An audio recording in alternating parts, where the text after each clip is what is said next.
لا ما عاد يرعبني ظلم يهددني لا شيء أخسره لا لا مهما يطول الدرب فالحق معه ومن يضلل فلا هادي له أشهد أن لا إله إلا الله وحده لا شريك له وأشهد أن محمدا عبده ورسوله اللهم صل على محمد وعلى آله وأصحابه أجمعين أما بعد. Jamaah rahimakumullah. Alhamdulillah, kita bersyukur kepada Allah pada Rabu pertama ini kita masih bisa melanjutkan kajian kita, dan sebetulnya hari ini adalah waktunya Pak Jimul ya. Tapi karena beliau mungkin berhalangan maka ditukar. Insya Allah nanti pada Rabu kedua dalam bulan November ini insya Allah beliau yang akan mengisi. Kajian kita masih melanjutkan ya, sedikit lagi tentang wakaf ya. Malam hari ini kita sampai pada tata cara berwakaf gimana. Jadi setelah kita mengetahui macam-macam tentang wakaf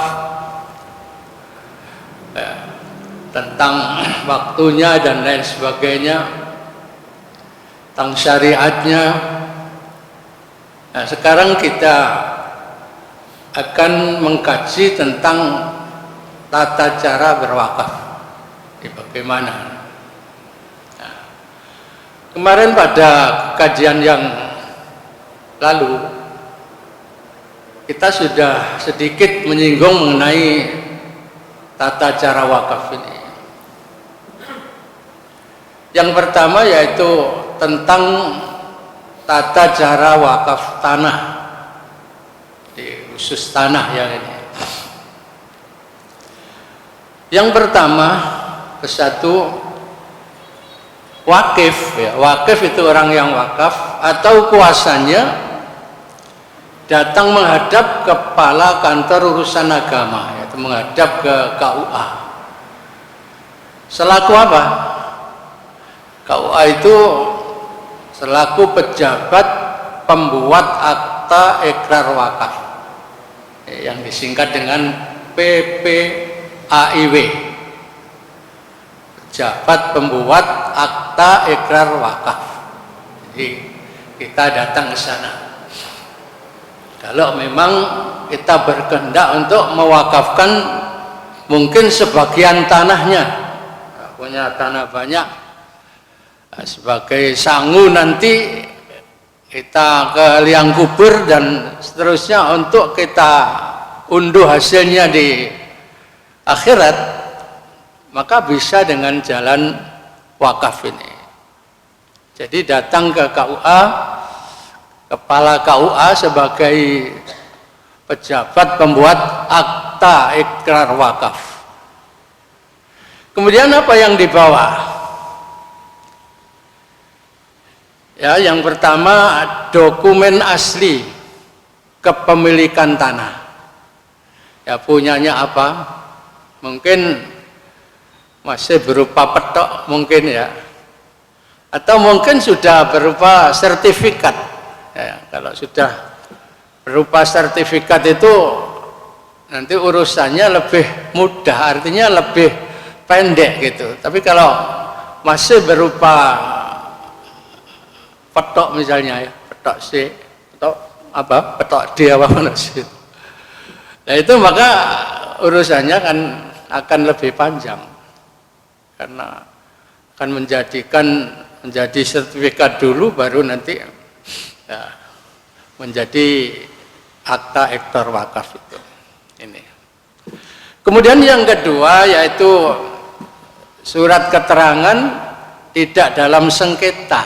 Jadi tanah ini bukan tanah sengketa. Apakah sengketa dengan saudaranya sendiri, atau mungkin dengan keponakan-keponakannya, ya, masih dalam sengketa, atau mungkin sengketa dengan orang lain, mungkin masih masalah jual belinya belum beres, mungkin. Nah, maka hal yang seperti itu dikatakan masih dalam sengketa, maka jangan dulu diwakafkan, tidak boleh, nanti akan menjadi sengketa terus nanti ya.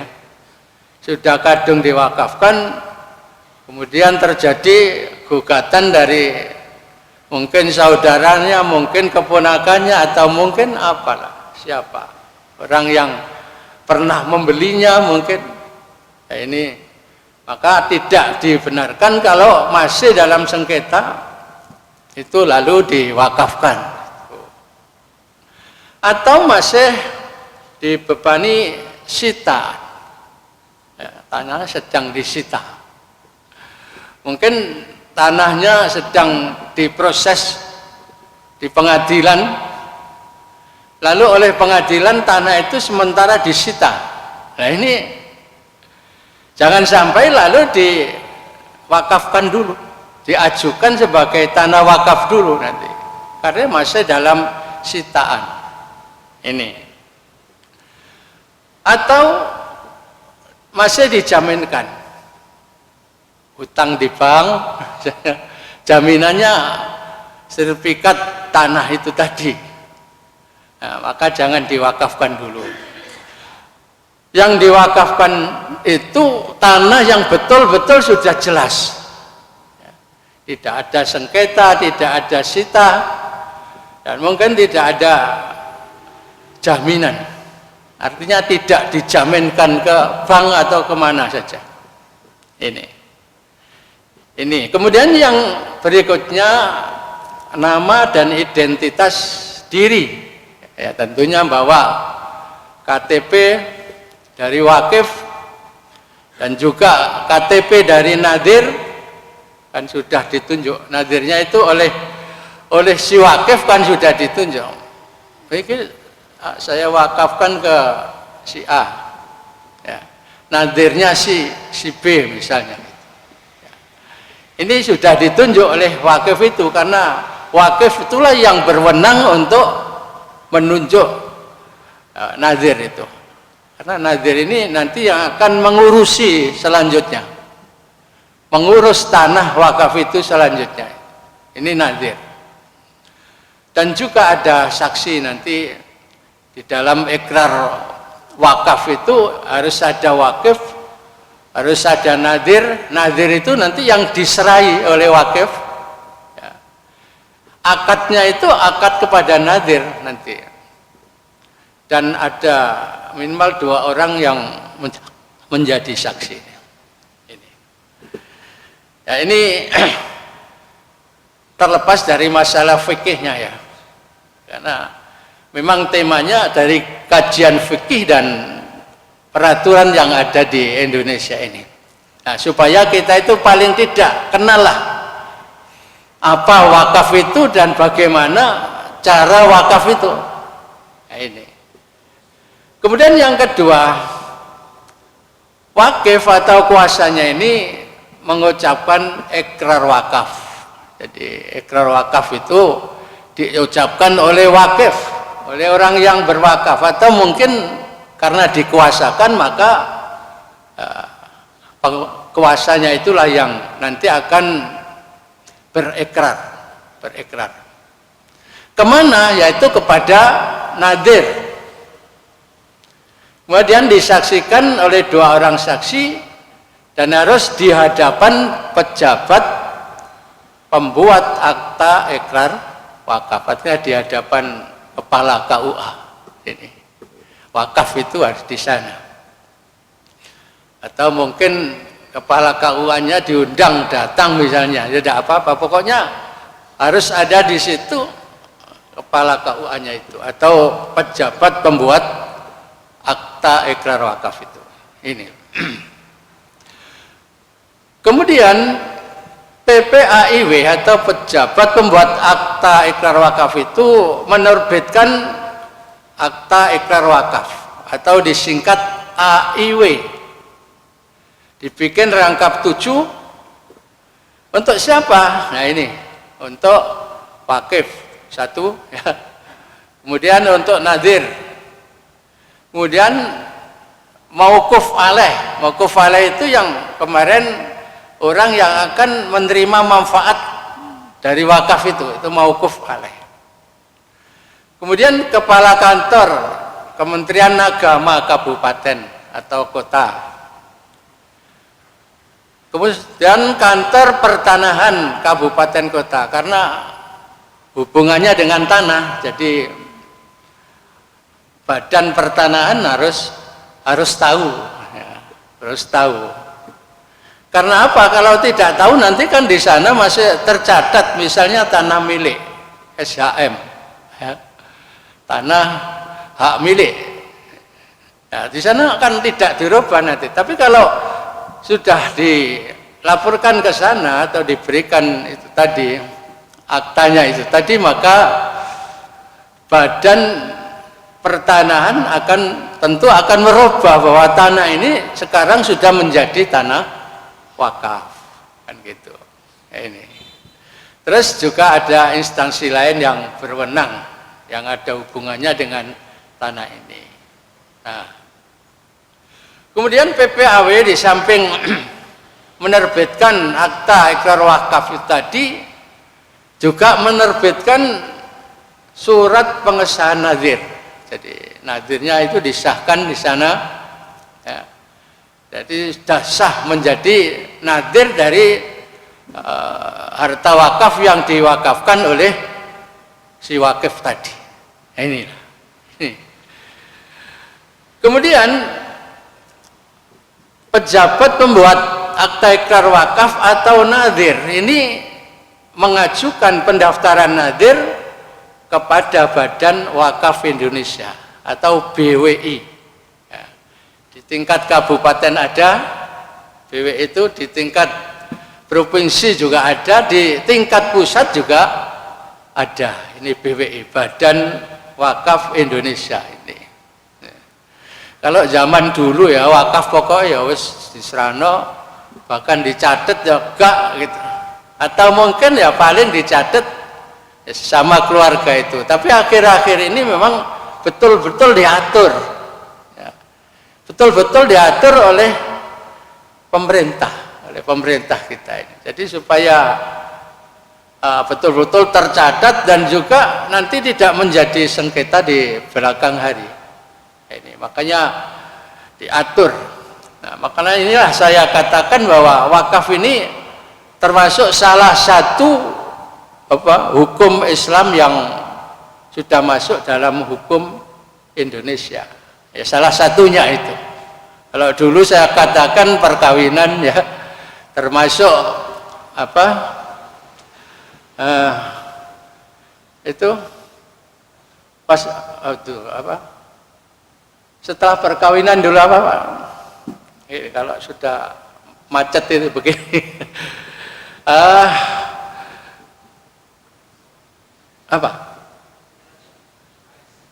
Paris, Masya Allah. Nah itu kalau sudah macet itu jadi waris, termasuk itu sudah masuk di hukum Indonesia. Dan di sini termasuk wakaf ini wakaf ini. Makanya perlu kita sekedar tahulah minimal. Syukur nanti kalau suatu saat kalau ingat, waduh saya pernah ngaji tentang wakaf, kok saya ini sudah tua kok tanah saya masih banyak, sebagian tak wakafnya kanggo sangu misalnya, dan yang lain untuk ahli waris, kan gitu. Ini jadi PPAIW atau nadir bisa mengajukan pendaftaran nadir tadi kepada Badan Wakaf Indonesia supaya tercatat dia sebagai nadir untuk harta wakaf itu. Nah, kemudian PPAIW atau nadir bisa salah satunya mendaftarkan tanah wakaf pada kantor pertanahan kabupaten atau kota. Ini ya, di situ nanti insya Allah sudah jadi ada sertifikatnya nanti, sertifikat wakafnya itu. Ini kalau ini sudah biasa. Ya, kalau masalah tanah ini ya kira sudah banyak terjadi di mana-mana. Ya. Lebih akhir-akhir ini kan banyak orang wakaf tanah, kebun dan lain sebagainya itu. Yang belum sering kita ketahui yaitu tata cara berwakaf uang. Nah, ini kemarin sudah kita kaji tentang wakaf tanah dan wakaf uang. Sekarang tinggal tata caranya gimana? Wakaf uang itu bagaimana caranya? Nah, yang pertama, wakif atau kuasanya datang ke lembaga keuangan syariah. Lembaga keuangan syariah. Lembaga keuangan syariah itu ya umumnya ya bank ya, bank syariah, bank yang bermotif syariah,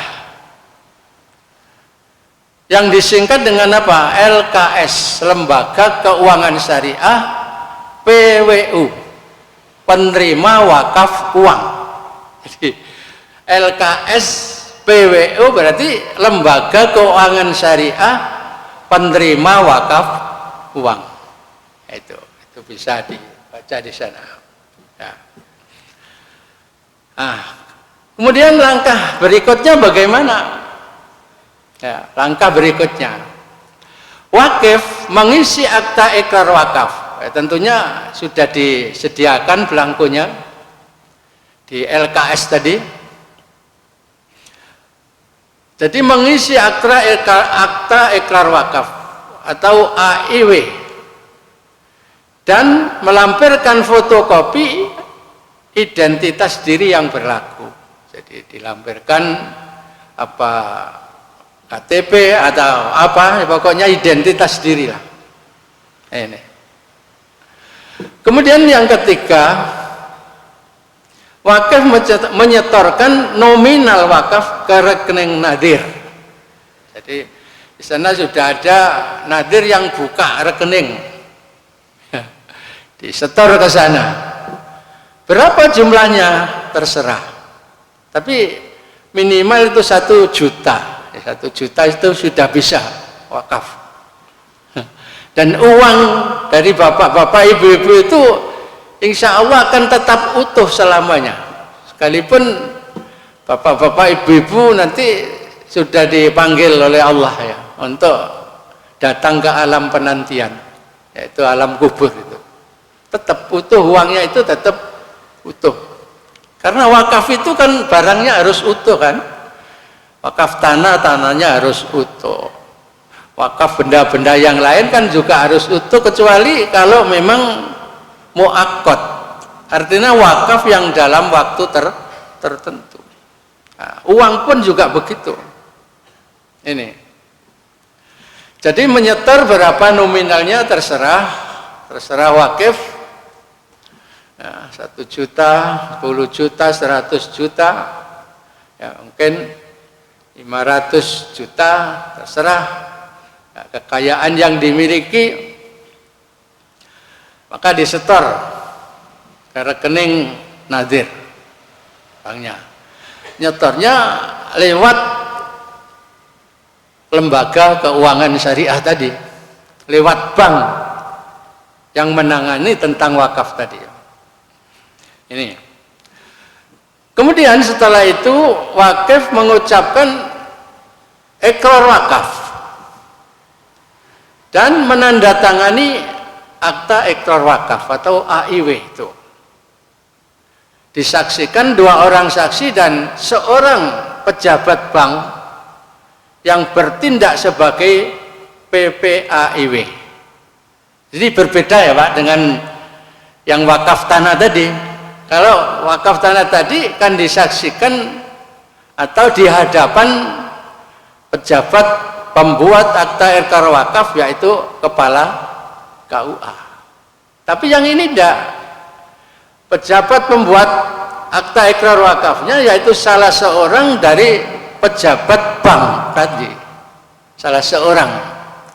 Ya tidak harus kepala banknya atau direktur banknya, tapi salah seorang yang ditunjuk di dalam bank syariah itu. Ini. Kemudian lembaga keuangan syariah penerima wakaf uang ini mencetak akta ikrar wakaf AIW ya, dan sertifikat wakaf uang. Ada akta ikrar wakaf dan ada juga sertifikat wakaf uang.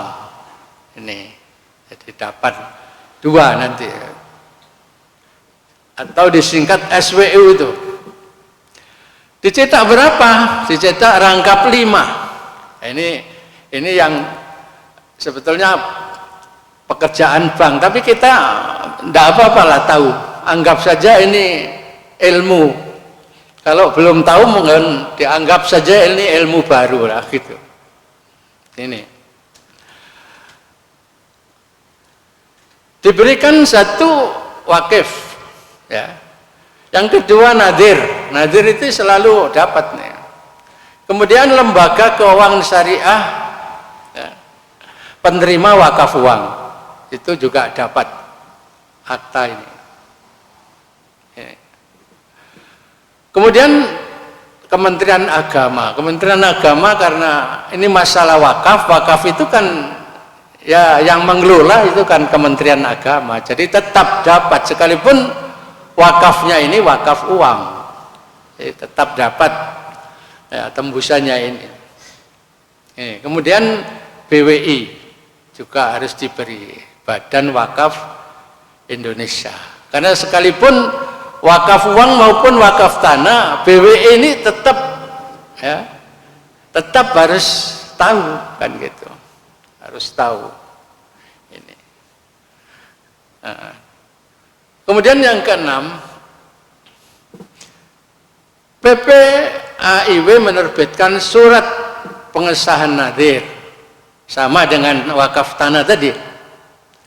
Kemudian PPAIW atau nadir mengajukan pendaftaran nadir kepada Badan Wakaf Indonesia. Itu yang nanti yang mengesahkan nadir itu adalah Badan Wakaf Indonesia. Ya. Bahkan nanti nadir itu juga akan selalu memberikan laporan. Ya. Selalu laporan rutin kepada Badan Wakaf Indonesia ini. Ini nadir. Kemudian sekedar tahu saja, ini ada bank syariah yang sudah ditunjuk ya menjadi LKS PWU ini. Ya. Ini ditunjuk per Juni tahun 2019 baru saja itu. Nah, ini antara lain ini. Ya. Bank Muamalat Indonesia. Nah, terserah Bapak memilih atau Ibu memilih lewat Bank Muamalat Indonesia boleh. Ya. Bank Syariah Mandiri, Bank BNI Syariah, Bank Megah Syariah, Mega, Bank DKI Syariah, Bank BTN Syariah, Bank Syariah Bukopin, BPD Jogja Syariah, BPD Kalbar Syariah, BPD Jateng Syariah, banyak ya, BPD Jatim Syariah, BPD Sumut Syariah, Bank CIMB Niaga Syariah, Panin Bank Syariah, Bank BRI Syariah, BPD Sumsel Syariah, Bank BJB Syariah, Bank Kaltim Tara Syariah. Ini yang telah ditunjuk dari 19 bank. Kalau bapak-bapak di sini ya mana? Kalau Lamongan ya Bank BRI Syariah ya bisa. Ya, BRI kan tiap daerah ada. Ya. Atau mungkin Bank Jatim ada ya. Bank Jatim Syariah tadi kan juga ada di Lamongan. Bank Jatim. Ya ini. Ya monggo silakan. Barangkali ada yang berminat yang melalui itu. Tapi sepertinya belum begitu banyak di Lamongan itu. Belum seberapa terkenal lah untuk wakaf uang ini. Ya. Tapi sebetulnya ya bagus wakaf uang ini. Bagusnya gimana? Uangnya itu tetap utuh. Ya.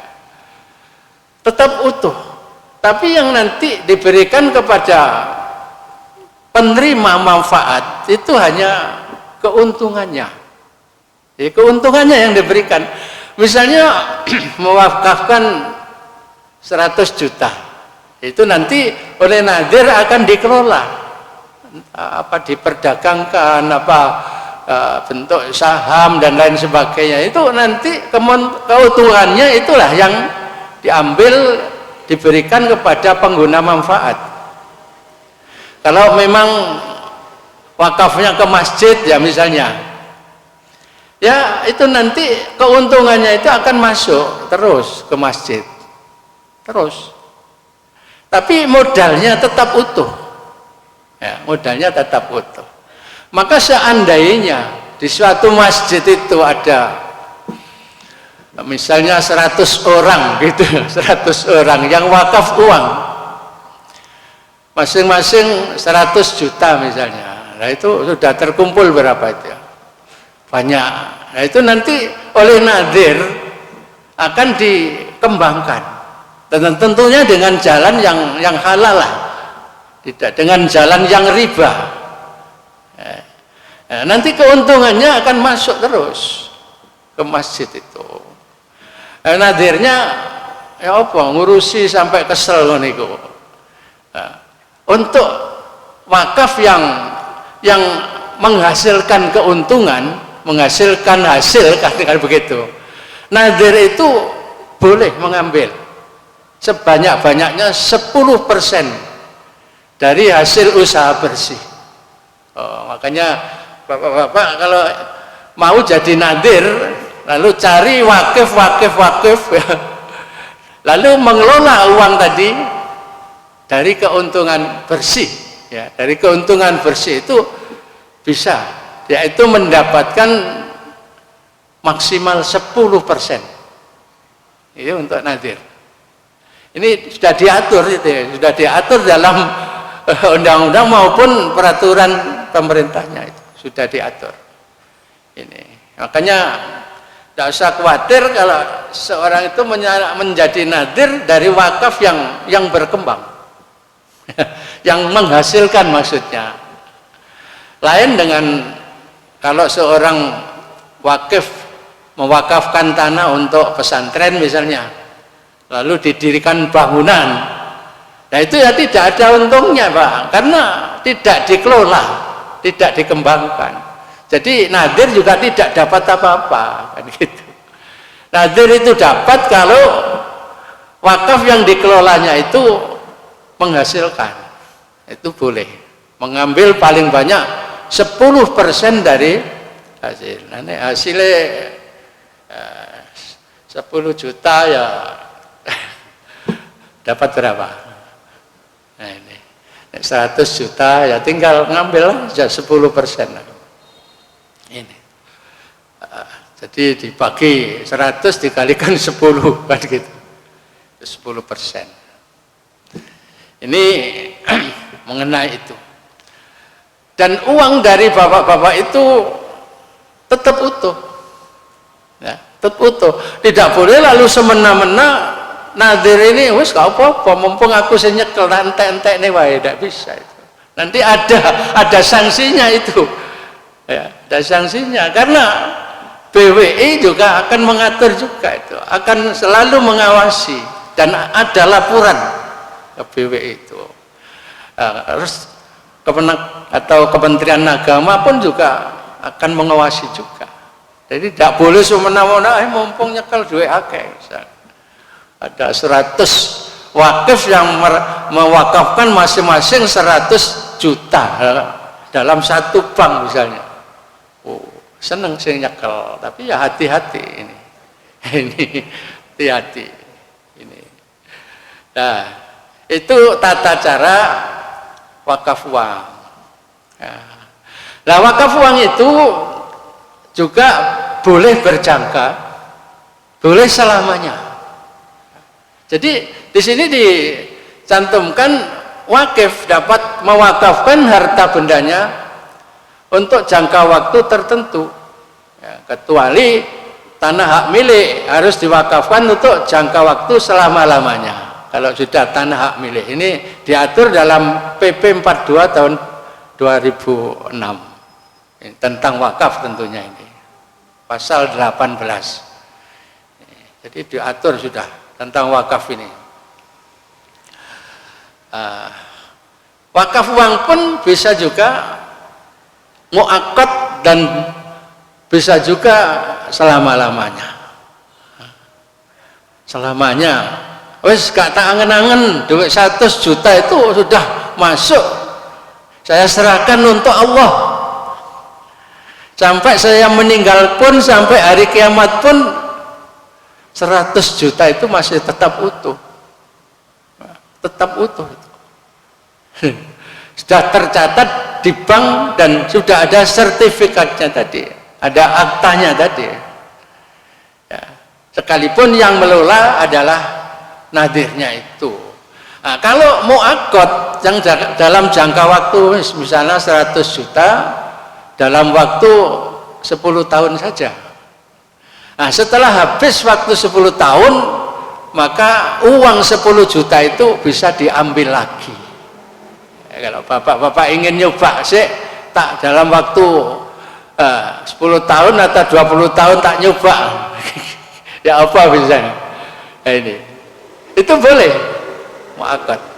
Tapi kalau sudah memang betul-betul ikhlas untuk selamanya, ya itu akan lebih bagus. Akan dibawa sampai ke alam kubur, bahkan nanti akan bisa diunduh di akhirat. Nah, sekalipun yang muakkad juga ada pahalanya itu. Sampai batas tertentu tadi. Batas tertentu tadi. Makanya berbeda loh Pak dengan apa yang saya sampaikan kemarin tentang zakat. Kalau zakat kan bagikan habis sudah, ya, zakat ini memang wajib. Tapi yang tidak wajib, yang hanya sunat, misalnya infak untuk masjid, kan habis sudah. Tapi pahalanya saja yang mengalir sampai kita ada di dalam liang kubur. Tinggal pahalanya. Tapi beda.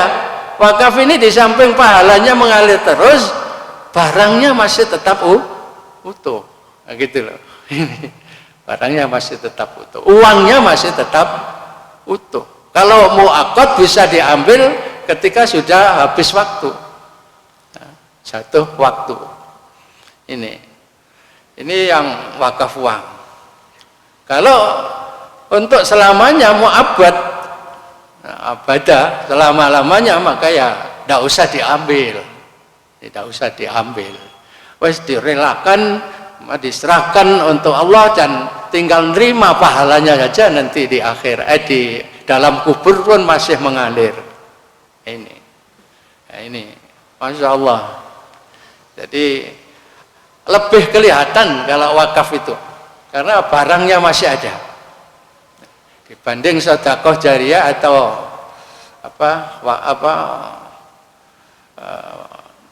ini amal jariyah itu.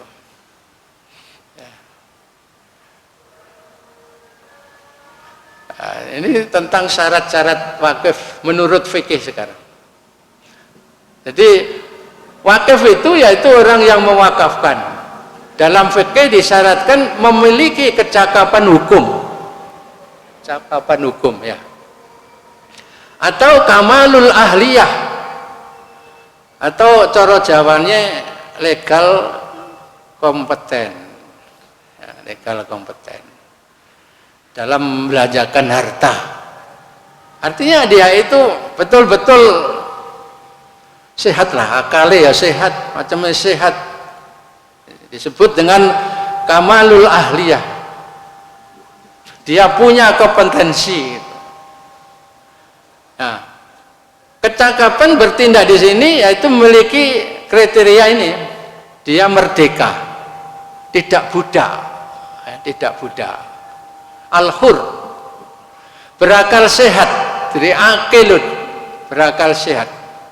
Kemudian dewasa, sudah balik, tidak anak-anak, tidak dibawa pengampuan. Ya. Misalnya dia seorang yang sangat boros, lalian, lalu dibawa pengampuan, ada orang pengampunya. Kemudian dia pemilik harta itu.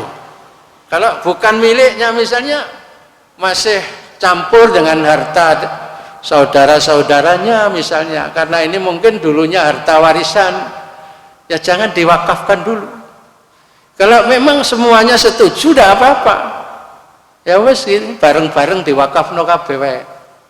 Nanti tanda tangannya juga semua tanda tangan. Tapi kalau masih ada sengketa misalnya, wah iki sek wae iko, durung ditari, apa dia juga ikhlas untuk mewakafkan, ya lebih baik jangan dulu. Tapi kalau sudah jelas bahwa itu adalah milik si dia sendiri, ya, maka tidak apa-apa.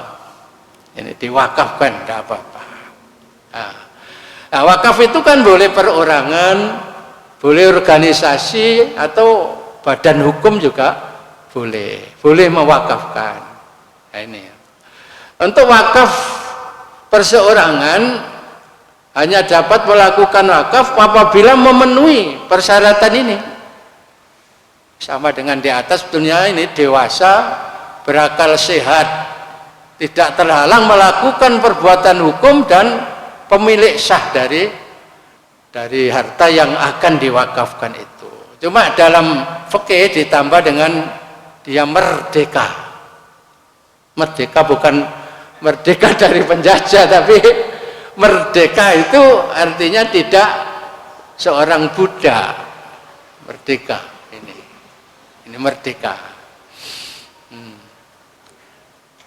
Kalau wakif organisasi, ya sesuai dengan aturan organisasinya itu, bagaimana diatur di dalam anggaran dasarnya, bagaimana itu harus dituruti, termasuk wakif dari badan hukum atau lembaga, misalnya yayasan mau mewakafkan, karena yayasannya kok tambah suwe tambah surut misalnya, wis diwakafnain nang organisasi, atau diwakafkan saja ke masjid, ya, harta milik daripada yayasan tadi misalnya, ya itu nanti harus ada aturan-aturan di dalam yayasan itu, dan itu harus dipenuhi gitu loh. Nah, termasuk dari organisasi. Ada organisasi punya harta, punya apa ya, karena organisasinya asalnya besar ya, sekalipun tidak organisasi keagamaan misalnya. Nah, misalnya ada organisasi pencak silat misalnya, ngumpul banyak, punya gedung, punya tanah, punya macam-macam. Loh kok suwe-suwe akhirnya pencak silatnya rada leren misalnya, sudah tidak berkembang lagi. Lalu ingin mewakafkan, ya boleh itu. Ya, bagaimana sesuai dengan aturan dalam anggaran dasar dan anggaran rumah tangganya itu. Ya, siapa yang ditunjuk untuk mewakili atau sebagai kuasa untuk mewakafkan itu. Nah, ini itu boleh. Terus haknya wakaf itu apa? Ya, ketika melaksanakan wakaf memiliki hak sebagai berikut ini. Satu, menentukan jenis wakafnya, apa jenis selamanya atau jenis yang terbatas waktu. Oh, sudah ya. Ya, terbatas waktu. Ditentukan, terserah wakafnya. Kemudian menunjuk nadirnya siapa yang akan mengelola wakaf. Kemudian menentukan peruntukannya untuk siapa. Mauquf alaihnya itu siapa? Apa untuk fakir miskin, apa untuk pesantren, apa untuk masjid, apa untuk madrasah dan lain sebagainya. Ini saya kira cukup itu saja ya. Untuk wakaf sekedar beberapa pengetahuan tentang wakaf. Ya, sebetulnya tentang apa tukar guling wakaf itu juga perlu, tapi ya sudahlah. Nanti yang berkompeten dengan masalah wakaf itu saja yang biar mempelajari. Kalau kita secara umum ya sekedar ini sajalah. Insya Allah untuk kajian berikutnya nanti kita sudah mencari tema yang lain ya. Barangkali itu. Nanti kalau memang ada yang memerlukan, itu ada buku wakaf ini yang diterbitkan oleh BWI. Itu BWI, buku wakaf yang diterbitkan oleh BWI. Itu tuntunan bagaimana cara wakaf dan aturan-aturannya gimana di situ. Ya, saya kira cukup dan mudah-mudahan 3 kali pertemuan ya ada manfaatnya. Dan saya akhiri, wassalamualaikum warahmatullahi wabarakatuh.